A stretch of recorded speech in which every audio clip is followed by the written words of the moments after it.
Hello, today is Wednesday, June 27th, and the reading for today is from Luke chapter 1. I have to tell you that this passage, upon reading it, immediately put me in the Christmas spirit, in the middle of summer. The chapter contains a story, among other stories, of Zechariah and Elizabeth being promised in an announcement by an angel that they would have a child even though they were childless and even though they were very old. Zechariah gets the experience of the visit of the angel. He's in the temple leading worship. The angel appears to him and tells him of this great event that's coming to their life. And what really caught me was Zechariah's response to the angel. In verse 18, he says, "How can I know this is going to happen? My wife and I are both very old."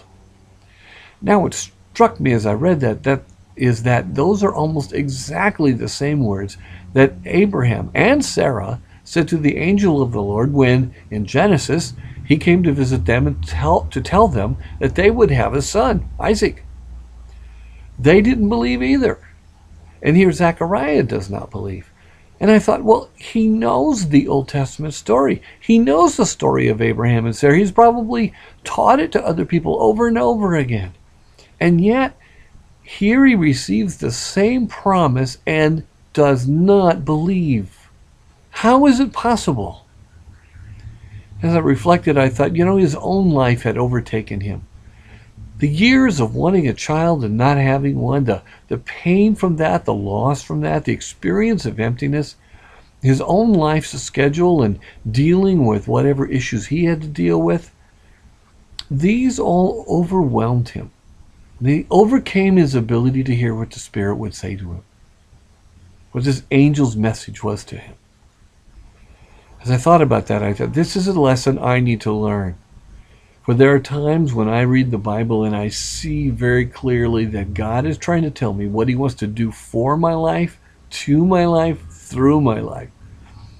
But my own pain and loss, my own experiences of pressure and pace, the projects that I have, the goals that I have, these overwhelm my life. And I don't have space to hear. I don't have the experience or the openness to listen to what God says and just believe it and go for it. I let my life's pace and experiences overload my ability to hear what God wants to say to me. And I think of verses where God is telling me what he wants from my life and what he will do to help me get there.